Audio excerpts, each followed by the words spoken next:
Just left my house, going to Australia. Welcome to Modern Grand Tour with me, Garland Lowe. After travelling through Europe and Russia, we're now in the final part of my round the world journey, where we'll visit South Korea, Japan and finally Australia. In this 24th episode of the series, we'll visit a temple in the hills, visit a temple covered in gold, and eat as many free Japanese snacks as I can without getting thrown out of the temple shops. So let's explore Japan's ancient capital, Kyoto. First day in Kyoto, getting the bus. Oh, here we go, there's the bus stop. That was easy, wasn't it? I was going to say, I'm already lost. When we think of modern Japan, flashing neon lights, rush hour commuters and cutting-edge technology, we think of Tokyo. But when we think of traditional Japan, Zen temples, tea ceremonies and manicured gardens, it's Kyoto we're probably thinking of. Kyoto was Japan's capital from 794 to 1868, but in this time, because of the power of the provincial warlords, the city only held authority for 2 periods, but both hugely significant. In the Heian period, Japan broke relations with China, resulting in the birth of the Japanese script, the world's first novel, and a uniquely Japanese style of painting. In the Muromachi period, Japan re-established relations with China, resulting in the spread of the Zen school of Buddhism, which in turn created art forms in landscape gardening, the tea ceremony, and flower arranging. Because of these 2 periods, Kyoto is considered the birthplace of traditional Japanese culture. Today, Kyoto city centre is your typical modern urban landscape, but just outside is the reason tourists flock here. With over 2,000 historical buildings, it is one of Japan's best preserved cities, and so in my fleeting single day here, I chose to visit 3. Bus number 100, let's go to Kiyomizu-dera Temple.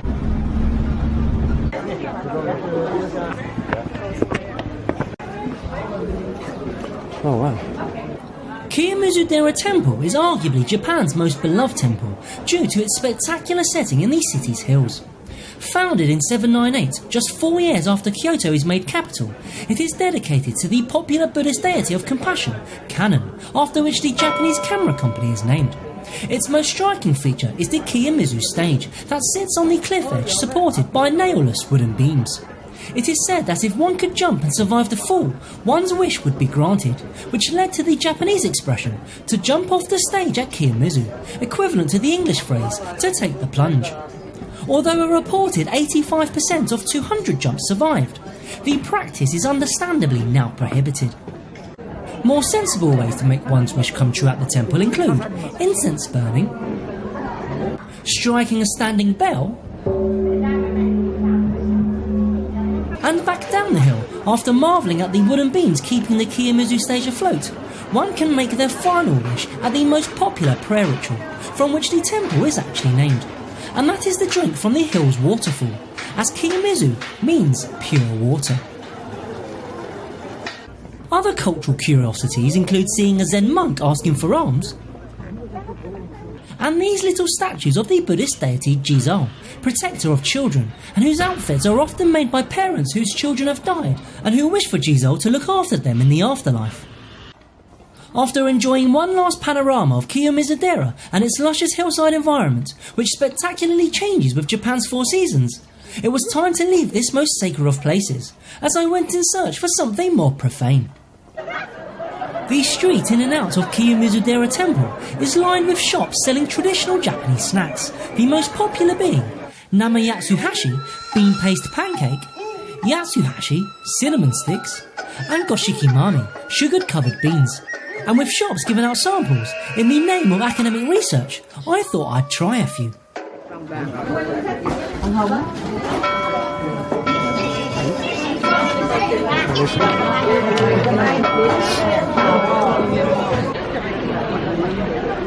I'm actually full. Oh, another place might be able to try something.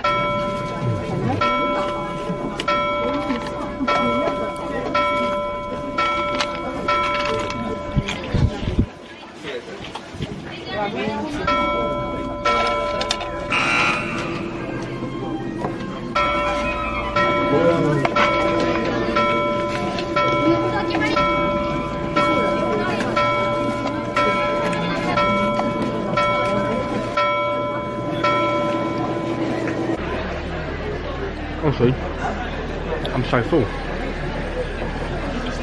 I got so much from. I heard so much of everything.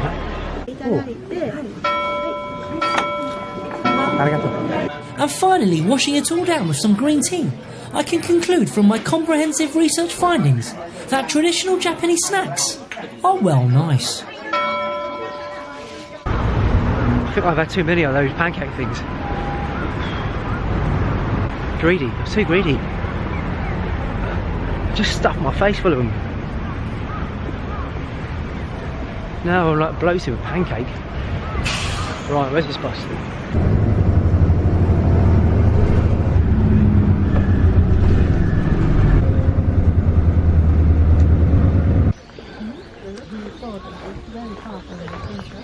That means nothing to me. Kyoto! Got a ticket, just walked through the gate. That's the gate. Let's see what it's all about.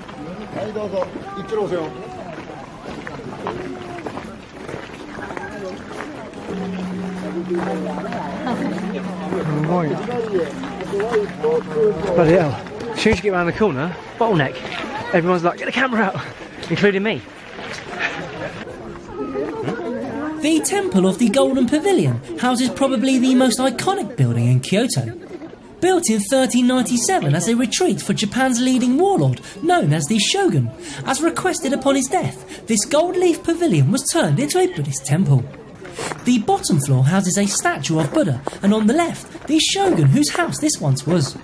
The middle floor contains life-size statues of the god Kannon, surrounded by the 4 heavenly kings. And the upper floor is the monk's chill-out room. Just kidding, it's actually an open space designed for Zen meditation. Other interesting sites include a Carnival West coin toss game,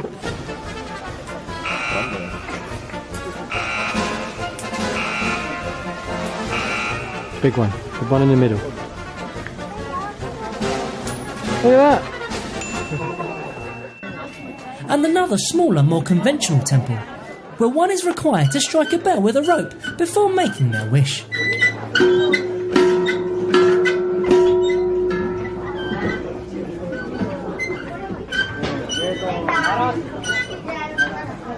Oh, more food.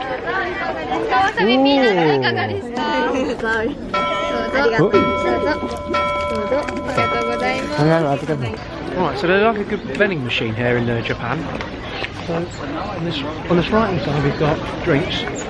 This left hand side we've got ice cream.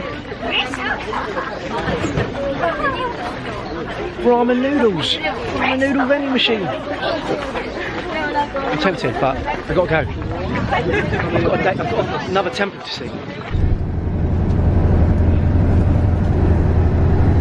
Just got off the bus.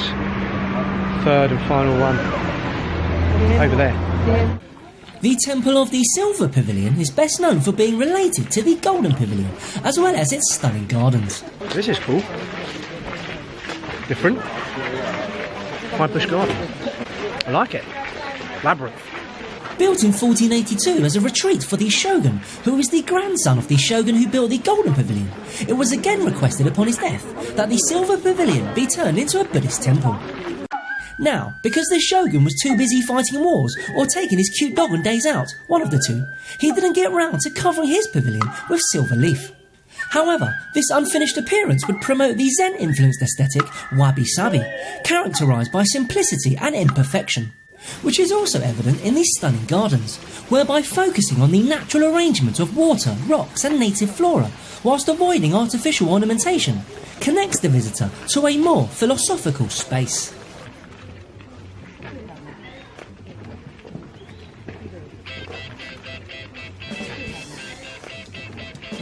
And so, reflecting on my one day in this ancient capital, I could conclude that Kyoto, with its wish-giving rituals, begging Zen monks, adorned deities, contemplative gardens, shogun temples and jaw-dropping landscapes, was a city where the birth of Japan was just a bus ride away. Join me in the next episode of Modern Grand Tour, where we'll experience Japan's modern culture in its capital, Tokyo, and where we'll stay in a capsule hotel, visit the world's busiest pedestrian crossing, explore the world of arcades, learn about manga and anime, and immerse myself in Japan's adoringly bizarre, cute culture. So until next time, Godspeed.